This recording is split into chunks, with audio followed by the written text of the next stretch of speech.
Okay, no, that's fine. Just bring it up. Oh, you know what? Let me do this. There. How's that? That doesn't look too weird for me and the poster. Yeah, that's better. That's fine. Okay.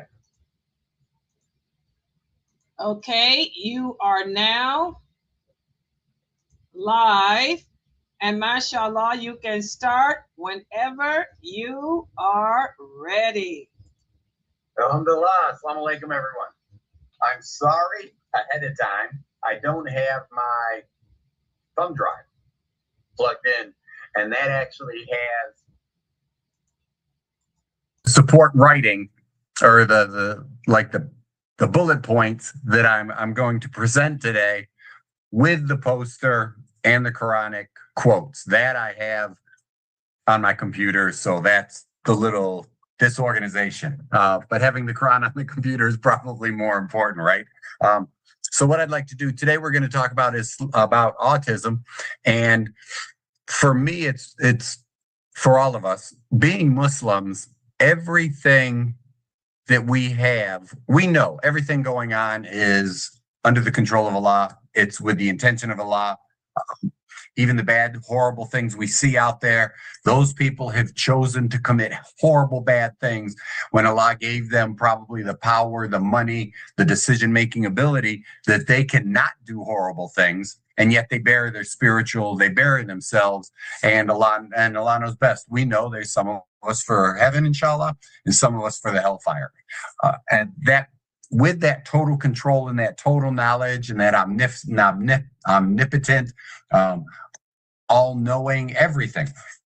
For us and autism, and particularly for me, this is my target base, my patient base. It's autism, ADHD, brain trauma, strokes.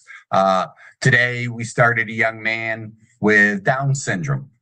We're not going to change the Downs because Downs is actually, we know that's a genetic change, and I can't change genes, right? But autism is not a genetic mutation. It's not a genetic change. It is an inherited trait that has some genetic influence, but it's not a mutation or a genetic change, if that makes sense. We all inherit our potential from our parents, but this autism stuff that's exploding on the scene the past probably 30 years or so, but really in the news the last 10 or 20, right?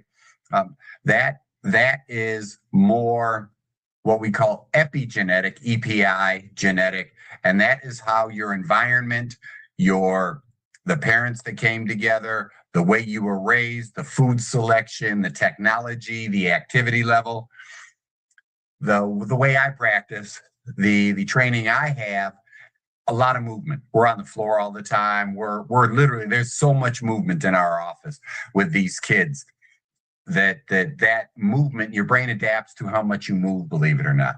And your brain is constantly adapting to gravity, if nothing else.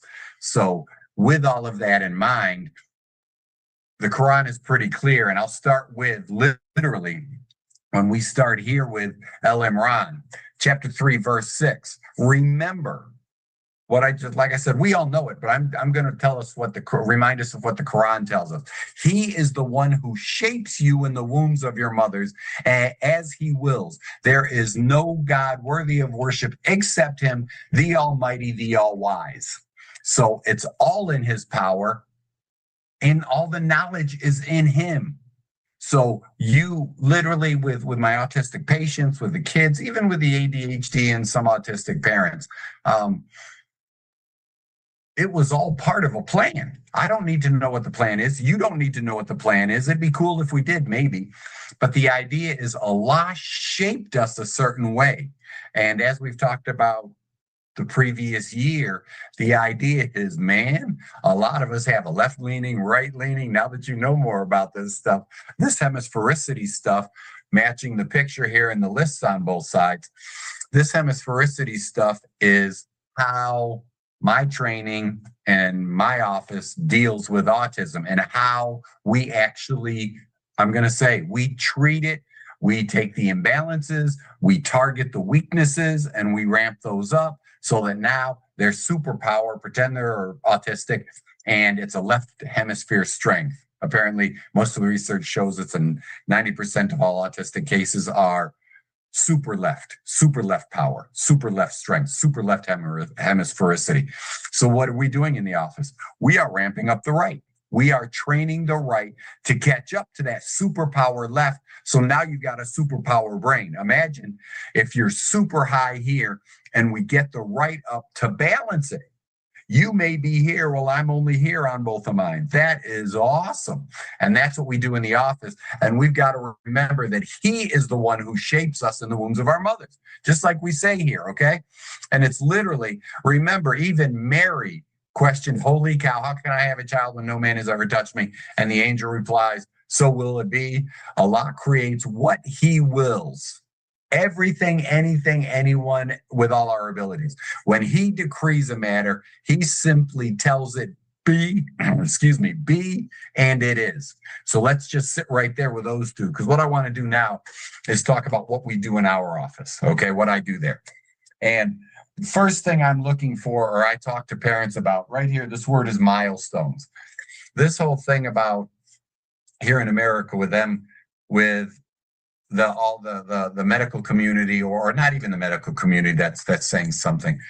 It's literally the pressure that medicine and even chiropractic, the pressure that we are under in society to make everything so normal now. It used to be your walking happened in here about 11 to 12 months, okay? If it's any earlier, you might look at all these milestones. I've got 1 month, 2 months, 3, 4, 5, 6, 7, 8, 9, 10 months of milestones. If you jump up to walking and you're walking at 8 or 9 months or as early as I have a child literally, they were about to start part of the intake paperwork and interview with the parents. This boy started walking at 7 months. 7 months up and running around.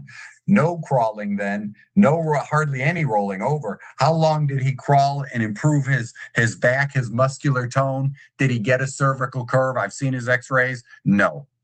So all these things are missing when you skip milestones. And now they're saying 11 to 12. That's about where we should be.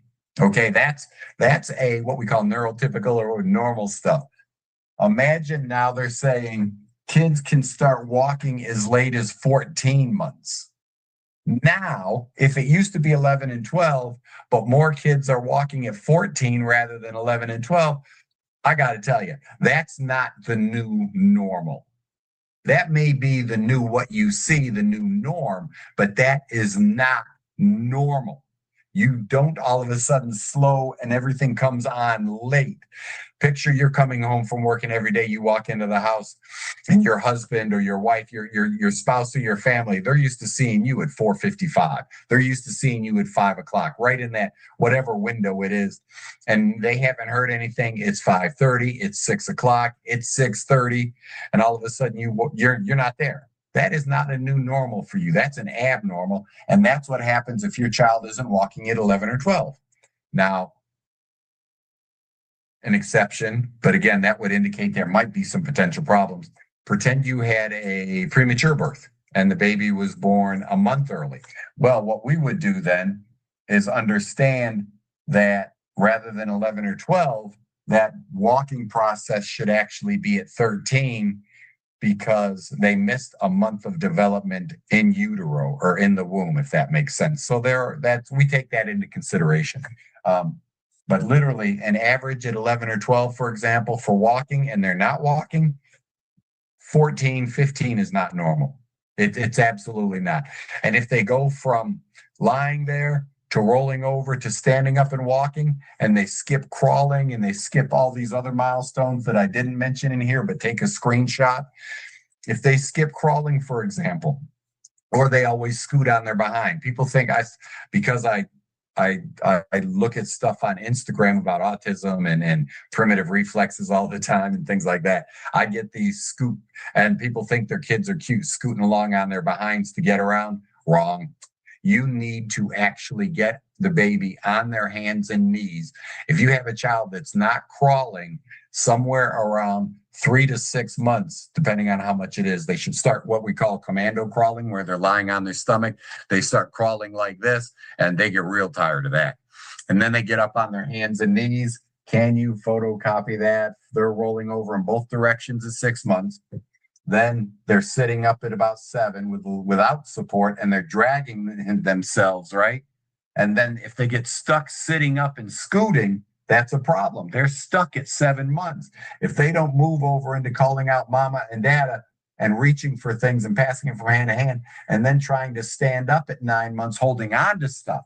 If they go right from sitting to standing and walking, they've skipped some months of development of crawling in here, right? 7, 8, 9, they're crawling. At 9, they stand up and they hold the furniture and walk.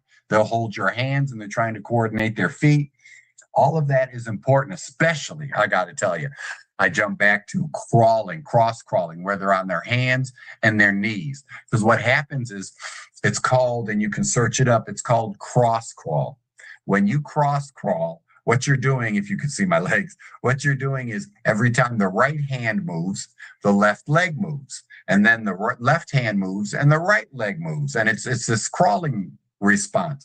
What's happening there? Remember, in earlier lectures, we have talked about the opposite sides of your brain control the opposite sides of your body. So if you're using your right hand, right, and your left leg at the same time, you're literally integrating or getting your two hemispheres to work together by crawling. And if you're an adult, the research shows crawling about 20 minutes a day will improve your brain function too, especially your math skills. So teenagers, adults, you want to get a jump start on your math ability, start cross crawling around the room. And I know as we age, our knees and shoulders get a little sore. Do it on a soft surface or in the grass in the yard, whatever. But the idea is that's how important crawling on your hands and knees, cross crawling, meaning opposite arm and leg. Okay. When you're doing a cross crawl, that actually integrates brain function better. It's unbelievable because you're using both sides of your brain, the right hemisphere to control left side, left hemisphere to control right side. Now you're moving both an upper and lower extremity at the same time on opposite sides. Holy smokes. So you can see if they jump up and start walking too early and cut the crawling short, crawling is really great for brain development. You do not want to miss crawling.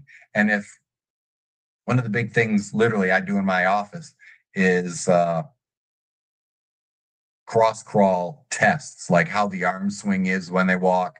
Then I make them walk fast. I make them walk on a 2x4 board. First, we use a strip of tape they stay in line with or on, and then we move them onto a 2x4 board. And I want to see how their arms work in coordination and opposite of their legs, literally. And I have kids, they'll walk down the hall and their arms don't move.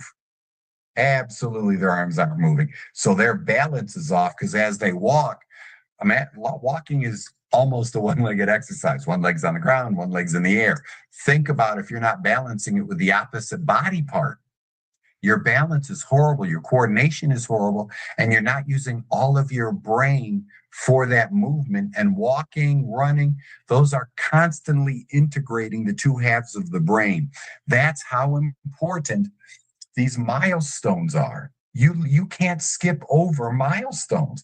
And the big thing right now is they changed, I think it was this year, they changed walking from normal 11 and 12 to out as far as 14 before the medical doctors, pediatricians have to start looking at it or worrying about it.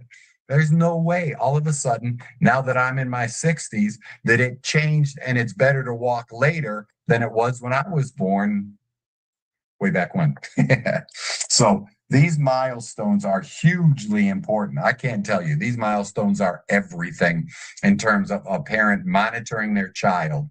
And if you remember anything, like they didn't roll over, they just laid on their stomach or their back all the time. And then you had to get them to get up on their hands and knees. If you had to, if they didn't say mama and dada, where is that? That's like 5, that's at 8 months. And mothers, I'm sorry, they usually say dada first. because the D sound is easier to say because it's a tongue movement than it is mom and getting their whole mouth to move. So we, as dads, we have an unfair advantage no matter how hard you try. It happened in my house. But it's literally, so in 8 months, they're saying stuff. They're out here. By the time they get out here, they're walking. And you can also see they are imitating others' activities, learning how to walk, learning how to move. That's why now they're, 8, 9, 10 months, they're up on furniture. They're trying to copy their parents, their older siblings, relatives, people they see. They are literally mimicking that. Now they're saying the words to the correct parent. They're naming them correctly. They can do things like patty cake, and that's really cool. Cross crawl habits, get them to hit the hands and stuff and coordinate opposite movements and control movements. You also have really, really cool at 11 and 12 months. They actually can stand alone before they start walking. Somewhere about 10, should be no later than 11. And by 12, they're actually walking alone. This also, what they've got is they start imitating other people's activities, and they start using those imitated movements to get the same stuff. Like if they want a drink, they might point, what we call joint attention. They'll point and they'll mimic drinking because they saw you do it and they're thirsty also, or food or actions. They start imitating to actually communicate better, which is really, really cool. That's why, horrible thing, they checked all these kids in an orphanage in Romania, and they were these little kids. Some kids had never really been touched other than be fed, and all of them grew up. Actually, nowadays we'd say they all grew up horrible high on the spectrum and autistic, and that missing interaction, that missing imitation, the interaction is huge, and that really helps the right hemisphere develop too. The socialization with mom and dad, the siblings that may be around, family and friends, huge in working with autism and developing the right hemisphere. Because like I said, right now, the estimate is about 90% of autistic patients are huge, super strong left hemispheres and weaker right hemispheres. Okay. But the milestones are hugely important. And on this chart, as you can see, we literally have from 1 month all the way out to 35, 36 months. This is one of my more expensive posters. This little poster costs $130. Great company, though. Nerd Solutions out of Atlanta, NEURD. They got some great pictures if you want to look. This is a phenomenal poster for you to understand yourself and others. Now, what's really important is this stuff over here called primitive reflexes. We test this. This is like the gold standard for testing in our office with autism, even with, like I said, Down syndrome kids. I want to see what's going on with those primitive reflexes, because if you could see it, you'll literally see the sucking reflex. You put your finger in the baby's mouth and they suck. That reflex should be gone by 4 months. Then you've got the rooting reflex, breastfeeding. You shouldn't just stroke the baby's cheek and have the head turn and they want to breastfeed. That's usually there up until about 7 months, because by then it's no longer a reflex. They know breastfeeding means food. So now their brain, the primitive reflexes are down here in your brain stem. That's just inside your skull at the very bottom, top of your neck, right in the base of your skull, the base of your brain. That's where all these primitive reflexes live. If these are still there, and you can see the longest one is, here's a parachute reflex when you tip a baby backwards. If that may still be there in adulthood, but that shows that there's probably a Moreau's reflex. I'll show you. You know the startle reflex? When we talk about Moreau's, right here. When somebody jumps out and you get scared and your hands come up in front of you all the time, or you get scared and you almost what we call your freeze reflex, that being startled reflex should be gone halfway through your first year, 0 to 5 months. Think about that. If you're that person, and I know lots of people may have it, and you can be startled and move into a fight response, or you can be startled and move into a flight response. That's normal. So there's a difference between like what's this going to do for you, right? This isn't going to help. But you bring your hands up and, fighters, and as you get closer, you'll see that reflex. That stuff starts to come up. They start, depending on what art they practice. But if I startle you, or in the case of what we do in the office, picture I'll be talking, I'll run through a bunch of primitive reflexes, and then in the middle, I'll stand behind my patient. If you're ever a patient, I'll still try to surprise you. The idea is I'll literally stand behind him and I'll just do this. I'll stand behind him and I'll boop. Now, that clapping hands should not be enough. And we did an exam today. He did not show any morose at all, which was great. Today is Thursday. I did an exam Monday or Friday. Last Friday, I did an older kid. He was 15. And 15, right? Supposed to be gone to 5 months. This is a kid that studied martial arts. And I literally just stood behind him. I'm talking to him. And that's all I did. Man, he almost came out of his skin. His shoulders came up. My partner was in front of me. She's looking at him. She said his eyes opened up like this. This is a 15-year-old kid that studied karate for years. So he didn't come up in a defensive posture. He literally came up protective, and his eyes bugged out. And I'm behind him. So a real important point here is, imagine you're an athlete. Athletes have it too. I saw a video, basketball player, girl, college, got knocked down, and she was surprised when they bumped her. And guess what she did? The fear, the morose reflex still was there. And it was obvious. She got bumped. She's an athlete. She's falling backwards. And the first thing she did when she started to fall, and it's not like someone was standing there. She got bumped in movement and went over. She brought her hands up in front of her like this, landed on her back, hit her head on the floor. And the reason she was in the doctor's office was she had suffered a concussion, and she still had symptoms. I think it was a month or two later. Like she couldn't go to practice. She still couldn't handle strong light. She couldn't study. She couldn't take her classes because the reading and the eye work were killing her. And it turns out when you look at the video, it's not like she was grabbing. She was literally startled. And the one doctor that showed me the video, it was a friend of his that asked him to look at it. And the minute the middle doctor saw it, he was like, "Oh, that's morose." And her treating physician was like, "Oh my God, you're right." And then we do things for that. And she got better, alhamdulillah. But the idea is, imagine something as simple as a morose reflex. If you do that all the time, you've got to fix that. At the end of the talk, ask me how, okay? I'll run through these. So the idea is the morose reflexes is a gigantic thing. We see it in society all over the place. And these reflexes, that's an easy one for you to picture. That's why I talk about it all the time. But there's others. I check for 12 in my office. That tells me that this area of your nervous system, because it's not really brain yet, this area is still in charge.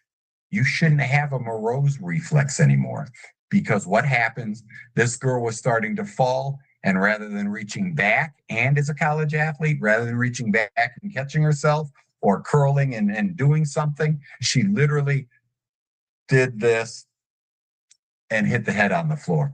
So these reflexes tell me that your thinking brain is not doing as much as it should, and your reflexive actions are still in charge. Because remember, really important to think about how your nervous system develops. Your nervous system develops bottom up, and then it gets here into your neck, right? It's right here in your neck.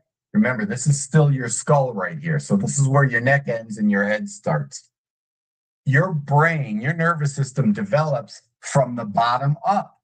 And then when it gets to the top here at the top of your brain, your midbrain, when it gets to your midbrain there, then it goes poof in over the course of years. Okay. I think it's in the first 2 years of life. first two, like 80% of your brain develops. You're born with, I say hardly anything compared to that.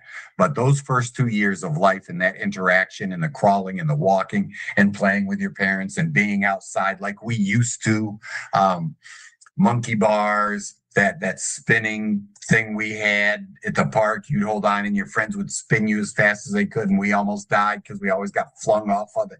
That establishes vestibular, and it's just crazy. But the more physical activity you have, the more you train the reflexes out, and you train the brain to get into controlled action and controlling your muscular movements, not just muscular movements, but by allowing your brain to develop the way it's supposed to without reflexes. I mean, if I tap your elbow, that's a reflex, but that's not a primitive reflex, okay? These are different. So if this is still really active with primitive reflexes, I know this isn't 100%.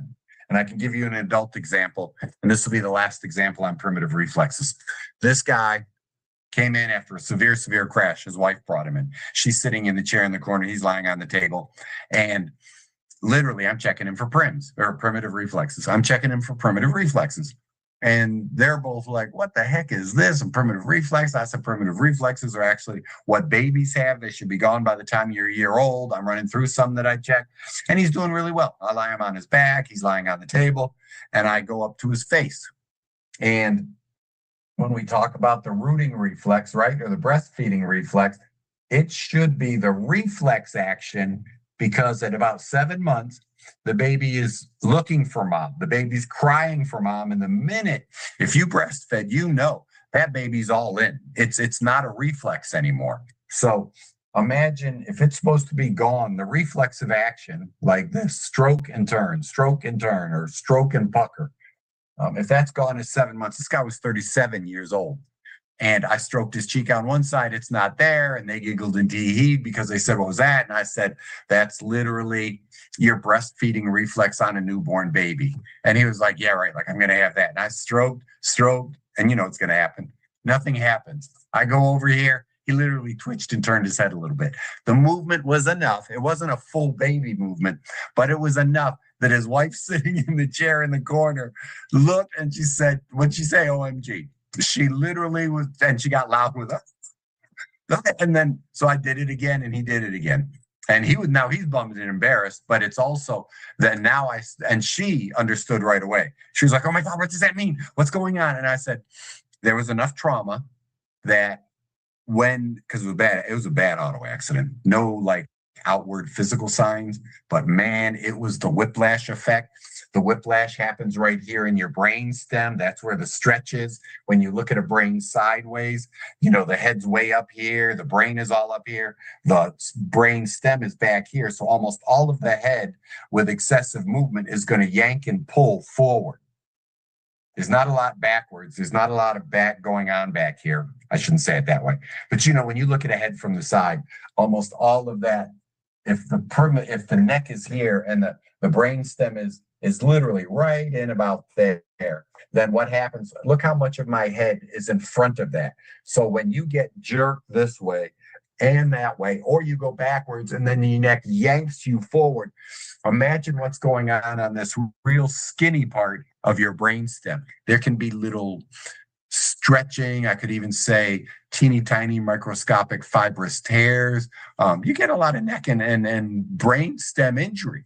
So here's this guy showing no other reflexes, but man, this one, nothing. This one, holy cow, it's there. So yes, he suffered trauma. And now I even know what side of the neck it's on. Well, it's just cool stuff. It just tells me a lot. But the idea is that's what's taking place with the primitive reflexes and why they're so important, even in adults with trauma. And imagine and the reason trauma is important in this conversation is if it returns after injury, how important is it? The autistic child may have it as a 1-year-old, a 2-year-old, a 3-year-old, a 4-year-old. Like I said, I've got the oldest patient I have right now is 15. I have two 12-year-olds that are active right now, those three. All the rest are, oh, this is pretty cool. Now I'm thinking out loud. 4 and 5. Yeah. Couple 4-year-olds, couple 5-year-olds, in different levels now. They're actually progressing. And it's really cool right now. One of my 5-year-olds is making the most progress over everybody. I mean, it's just this was a nonverbal kid. Now he's talking. Mashallah. Yeah. I almost cried the other day when he finished spelling a word, because these kids are smart. If you have a super left, that's where most of your verbal skills are. Think about it. He was literally 5 years old. He's not super verbal. Well, he's actually gotten better the last couple of weeks. He's been with us about a month now. We did a 2-week intensive, twice a day, every day for 2 weeks. And now we're out to 3 days a week. But man, my partner, she was holding a bottle. And in this case, you might see Hinoki. And she's spelling out lavender. LLAAV. She gets E, and now you got to decide, is he just copying her, what we call echolalia, or is he spelling with her? Because by 4, you should know your letters, right? So, but he hasn't been saying them. But she says D, he says D, and then he says ER with no prompting at all. And it's a word lavender. So he's literally reading the letters with her. And then he just got impatient. She didn't say ER fast enough. So he literally said DER. I couldn't believe it. I'm lasering. I've got the laser on the side of his head over here and right in here for him. And I almost fell over. I mean, literally, I almost cried later when we talked about it after they left. Mashallah, that was really, really, really cool. I got to tell you, it was cool. So what we've got is these primitive reflexes. And what happens is, if you are living in primitive reflexes, right? If you're living in primitive reflexes, this age thing is important, because like the gentleman with the trauma, like my 5-year-old that's now trying to talk more, the 14-year-old that is trying to talk more, he's still grunting and sounds. You can hear how he's trying to start things. His mother's always trying to get him to say mama, and you can hear him doing and he's really trying to get all that verbal, that mouth movement controlled, and he's and it's pretty cool. But imagine how immature your brainstem and brain are if you're 15 and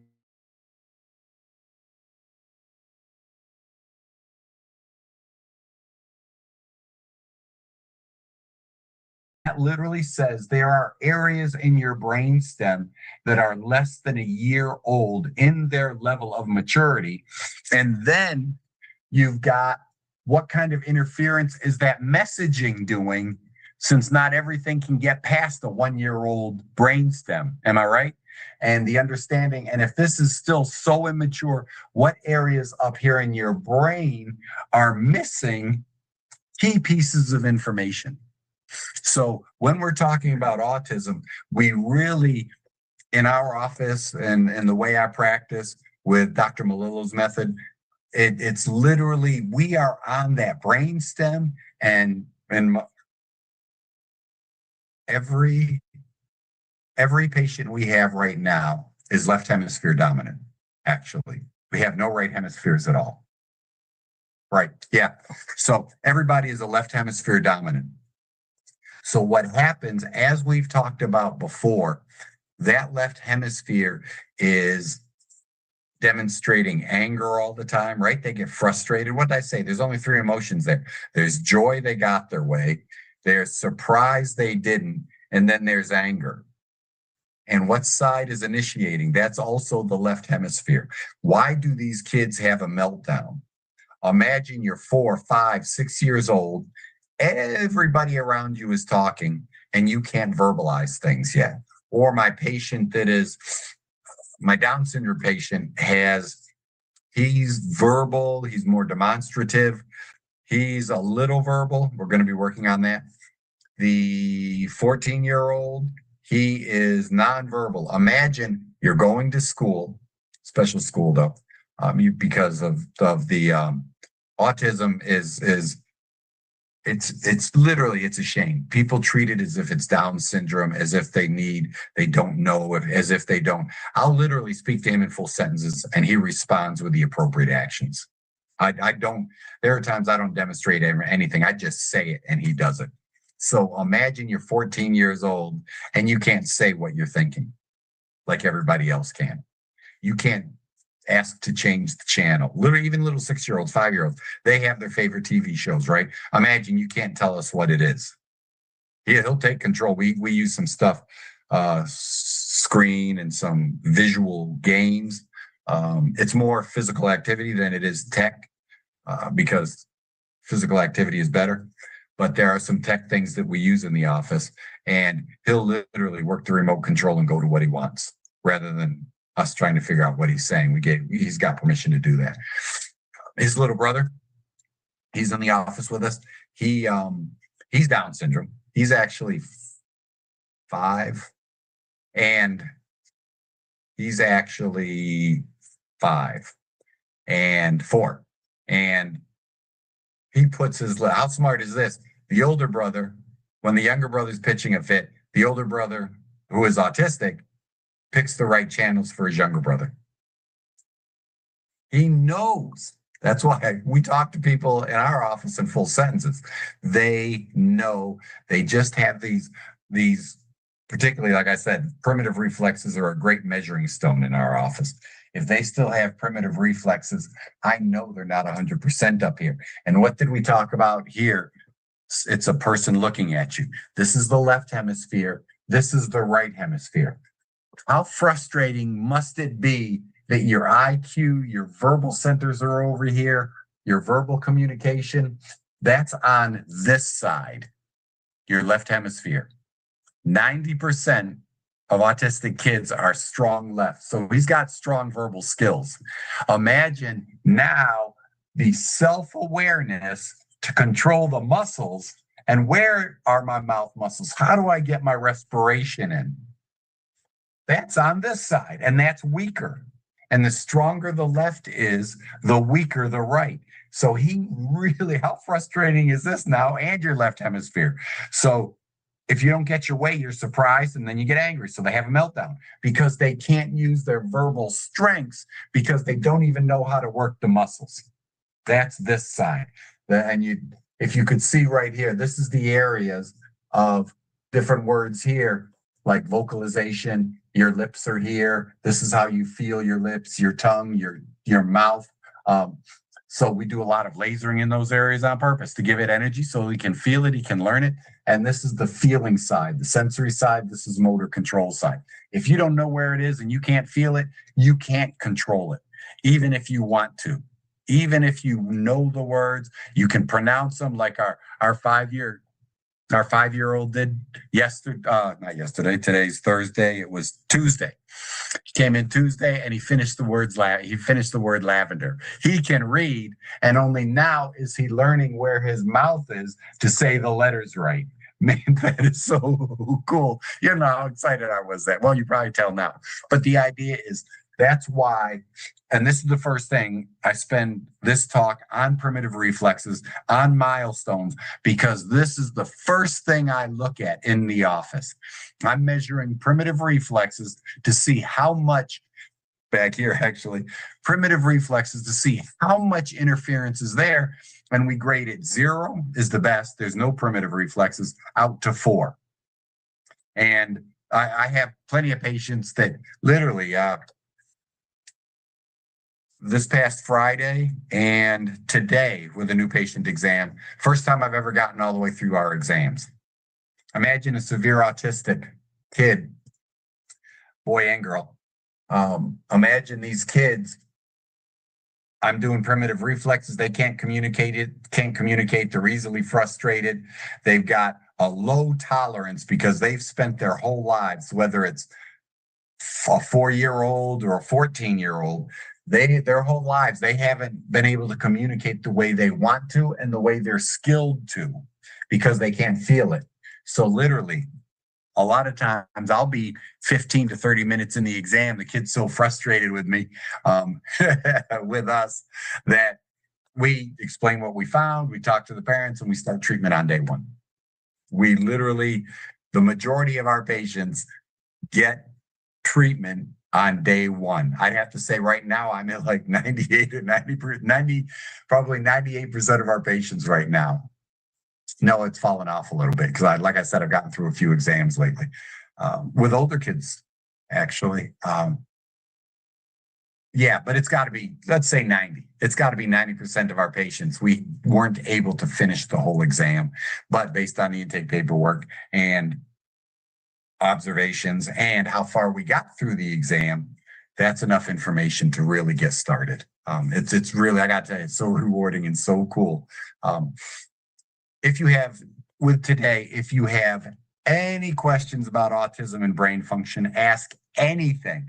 I would recommend, because we're going to build into this stuff, I'm going to take you through what we call a pyramid of development, and I'll explain each area and what we do in that area and why we put it where it is.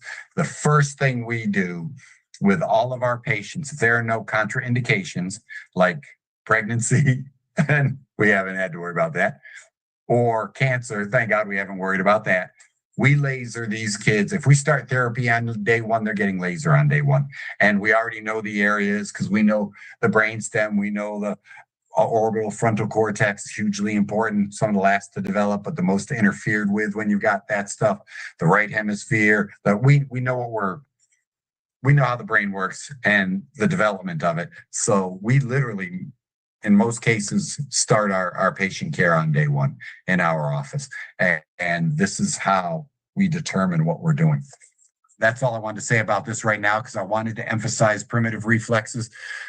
These Quranic verses, let me run through all of them today. I'm going to put them on the sheet every time I give these talks. Chapter 3, 191, write down your questions, type in your questions, get ready to ask.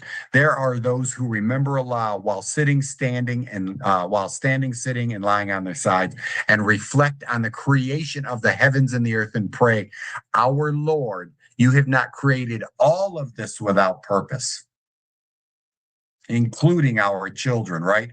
All of the heavens, all of the earth. Glory be to you. Protect us from the torment of the fire. You have not created all of this without purpose. In Al-Baqarah, you have, he is the originator, again, with a B in it is, he is the originator of the heavens and the earth. When he decrees a matter, including autism, yes? Including, he simply tells it be, I don't mean to add to the Quran, sorry, that didn't sound right. When he decrees a matter, he simply tells it be, and it is. Al-Mu'minun, verses 12 to 14, and indeed, we created humankind from an extract of clay, and then placed each human as a sperm drop in a secure place. Then we developed the drop into a clinging clot, then developed the clot into a lump of flesh, then developed the lump into bones. And that's about the time as the spine is developing. By now, if it's at this point into bones, what you have is that's where the nervous system has been stretching. As the bones get bigger, the nervous system grows. And then the brain pooches out. And believe it or not, your eyes are considered part of your nervous system. They literally pull off and go with the front of the brain. The muscles that control your eyes actually tear off of your neck at those locations, okay? So there's all this nervous tissue. It's literally what we call the neural tube. This is what it is. Here's the bones, they're cartilage still, but they're starting to take their shape. And tissue in the tube is the nervous system right here, okay? So you've got this, and then as the brain starts to literally pooch up and do this, and the eyes develop, those eyes, that part tears away muscle from the neck. That's why when you get surprised, your eyes usually lead your head. And I use that reflex, that action, to adjust patients. Sometimes if their necks are real stiff, I'll literally tell them to turn their eyes in the direction I want the vertebra to move, and their neck muscles help me pull it, because the neck muscles start where the eyes go, the head and neck want to go. So it's survival. And it's really cool. So that phrase, I'll picture the whole thing developing, and then the brain pooches out, then clothed the bones with flesh, all that tissue it's really cool when you think about the development of a fetus, and then clothed the bones with flesh. This stuff right here, this is tissue, neural, okay? This is the nervous system with tissue around it. As the bones are hardening, part of this tissue is turning into bone here, and then it all pulls away, right? Really cool. Picture this. So now you've got this stuff turning into bone and skin and flesh to cover it all around. The nervous system is here. The flesh pulls up and over, keeps it covered. It's turning into bone. It's going to harden. It's going to harden literally out of this tube. Then your arm pulls out and pulls nerves down to your fingers off the spine. Your legs and feet pull out, and that pulls nervous tissue off as you're pulling the skin tissue, and this is hardening or near it. And in the spinal case, the bones are hardening around it, just like it says here. Then we brought into being as a new creation. So blessed is Allah, the best of creators. Now, Surat al-Mulk. Oh, no way. I left off a verse right there. Look up 32:6. Al-Mulk 67:14. How could he who created not know his own creation when he alone is the most subtle, all aware? This is like I said, whenever I'm doing interviews and they ask me to talk about science, I'm a doctor and I'm doing the brain stuff and I'm all into this stuff. They always ask me if that's an issue with my religion, and it's absolutely not. I mean, al-Mu'minun, that's amazing. Describing fetal development like science. Allah created science. And we are only just now finding out about this stuff. I wonder what 32:6 is. Can't remember. Do you have any questions?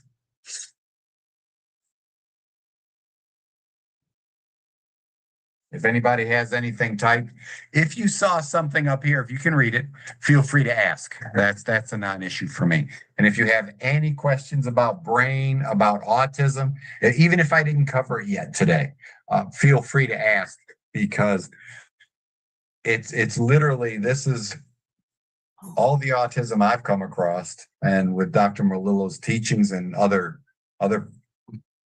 people I've studied under. It's literally all in your head, isn't it? Even your brainstem and your primitive reflexes. It is literally all in your head. Assalamu alaikum, brother. Wa alaikum salam, sister. It's always a joy. I had an experience recently where my head, it started off in my head. Yeah. Like the back of my brain or something. Uh-huh. And it was very painful, especially in the beginning. It felt like I had fell and bam, hit my head, and I hadn't. Was there a change in your emotions at all, or nothing. A change in position, posture? Well, it might have been, but this lasted for about 4 days. Oh. And man, sister, yes. Let me tell you, you shouldn't have sat on that for 4 days. 4 days. Really? A lot of times, big pressure feelings could be a change in blood flow. That's why I asked you about posture or emotions. You could get stressed out. You could go into vasoconstriction. That changes pressure in your head. Not as much blood flow is getting in. Or maybe you completely relaxed or laid down and all the pressure, everything relaxed and opened up, and you had an increase in blood flow. That could cause a change. There's times when in the office we laser patients, and it may increase oxygen, increase blood flow. It relaxes the blood vessels, and their brain's not used to it. And the blood vessels themselves send a signal to the brain being overextended, and it gives them a little headache. In your case, sister, we always have to worry about strokes too. Yes, I had to. That's why I did eventually go to the doctor after 4 days, and they did a brain scan on me. And they also, I was still in a lot of pain, and I couldn't figure out why. And my neck, the pain seemed to have gone down my brain to my neck, to where after one of the tests, the doctor said I was having muscle spasms. I was going to say, you have in your trapezius muscles right here, for example? Yes. Okay, picture those start down here in the middle of your back, just below your shoulder blades. You get that V up along there. They attach here, then they attach here, and then, believe it or not, those muscles by themselves, don't even think about the smaller neck muscles. Your trapezius muscles attach at the base of your skull. You could literally have a cramp down here that could give you a headache because of a muscle pull, muscle spasm. The smaller muscles could be pulling wrong, and that's pulling on your head and neck. And that pressure, that pulling pressure, what we call, like he says, muscle spasm, or what we call muscle tension headaches, right? You've heard of those. You could have had such spastic stuff going on. You gave yourself a muscle tension. People that sit over computers, or people that are real tense, you see their postures are up here, right? And they start tightening up and giving themselves muscle tension headaches. It's a real thing. It really is. Because I had to see I saw a doctor. She was physical science. That's what she dealt with. Physical science. Yeah. And then it was another one I had to see, a physical therapist who, and they both said the same thing about that. They asked me, how are you feeling when this happened? Or were you going through anything? Or what's, but it did, I didn't understand it because I had never had anything like that before. Yeah, I'm hoping it was as simple as I couldn't turn my head to the left or the right. Oh, I got to tell you, that's got to be a lot of muscle tension. With thank God it wasn't a stroke. They ruled that out, because with a stroke, you're not going to lose muscle control, or you should still be able to turn. But spasms will help lock it in place. We see it all the time. Loss of range of motion. Thank God. I'm so happy it was only spasms.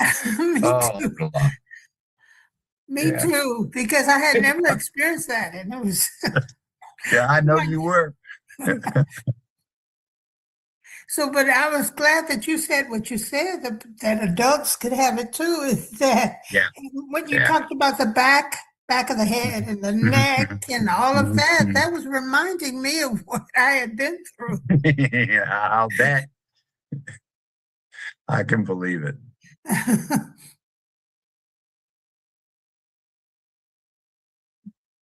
She gave me some exercises to do too. I don't know if I'm going to do them. I got to tell you, what you can practice doing is a lot of muscle tension. Most of the stuff, like right now, I'm leaning into my computer, so I'm forward. Let's see if I can keep the same posture. See how far forward my head is in front of my body?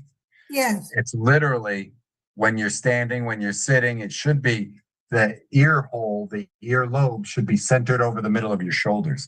So it's literally sitting up here like this. What happens is then, if you're going forward, look here, this gets shorter, this gets stretched and pulled longer, and then everybody says, oh my God, I got this tight back of the neck. Well, the thing is, if I pull you forward, the tightness is going to be back here, but the short stuff that's causing the problem is in the front. So I would recommend, sister, what you can do is start practicing, rather than worrying about stretching back here, really work on getting the front to let go so that you can get this stuff back here. This is stretched. You want to tighten up the back loosen up the front and allow that curve to come back, if that makes sense. I usually have my patients, even if you're sitting in a chair, and I got a lot of adults, when I give them their initial exam, it always amazes me when I say, tilt your head backwards, and they can't look at the ceiling. I get this all the time. And it should literally be, you ought to be able to give me almost that complete fallback, like almost like a baby or a young child would.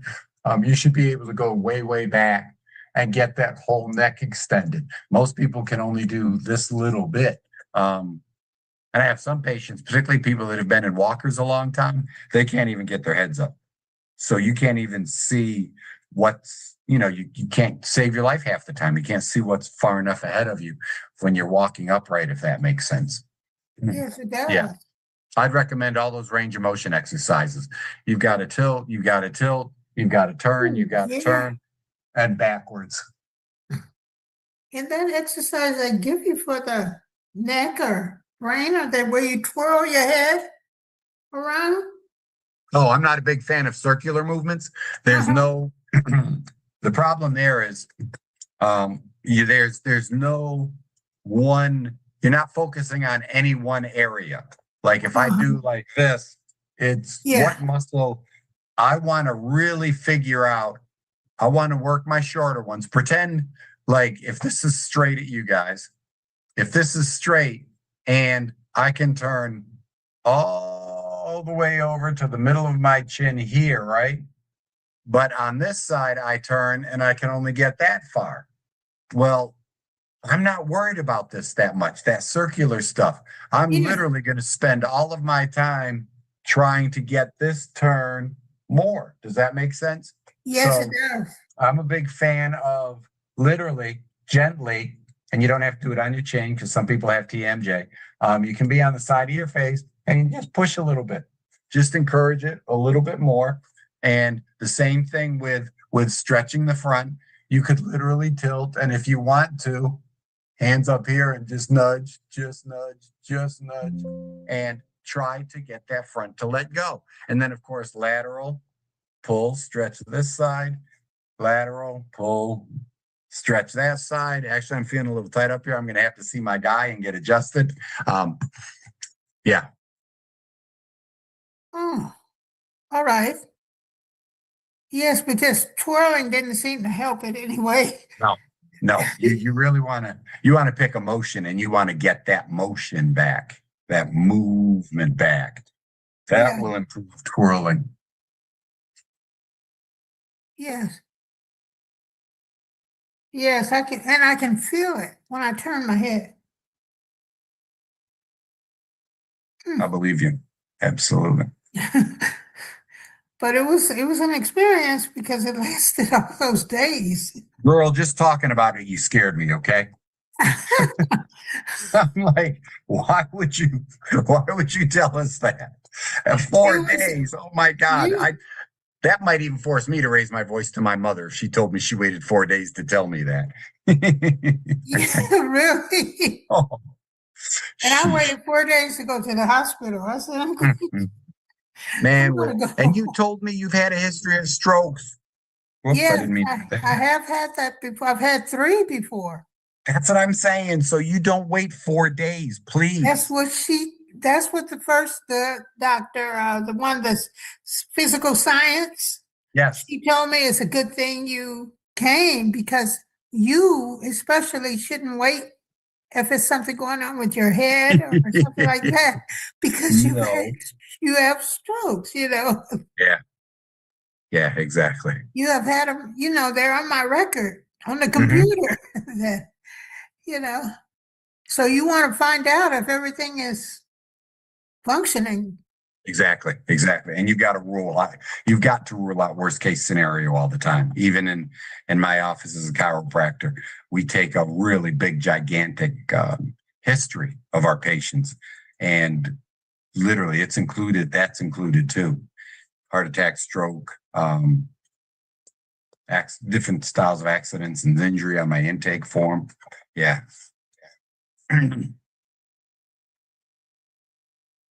All right, everyone. Inshallah, we'll plan. I'll add to this next week. We'll be talking more about what takes place with, excuse me, what takes place with certain areas. And I mentioned a little bit, everything I do in the office includes cold laser. So I'll probably be repeating that a lot. We always want to add, the reason we use that is this pyramid that I talk about is surrounded by the energy of the cold laser. And that is a base for everything we do when we're working on primitive reflexes. The next thing we'll talk about is the cerebellum, core stabilization, core strengthening. We'll talk about vestibular stuff. That's brainstem, cranial nerve number 8. And one of the ways you can get at it is a branch of your cranial nerve. Well, vestibular system is right here, your balance and hearing. So we'll be talking about cerebellum, vestibular system, core stuff. The reason we do a whole bunch of physical exercises in the office with the kids and different game playing we do. And that'll be next week. So we'll talk a lot about that. And I'll probably mention a few more primitive reflexes. And then we'll talk more about hemisphericity next week, inshallah. So make sure Sister Layla's class is 9:30, inshallah. So inshallah, I will talk to you soon. Subhanakallahumma wa bihamdik. La ilaha illa anta wa astaghfiruka wa atubu ilayk. Assalamu alaikum, everyone. Wa alaikum assalam.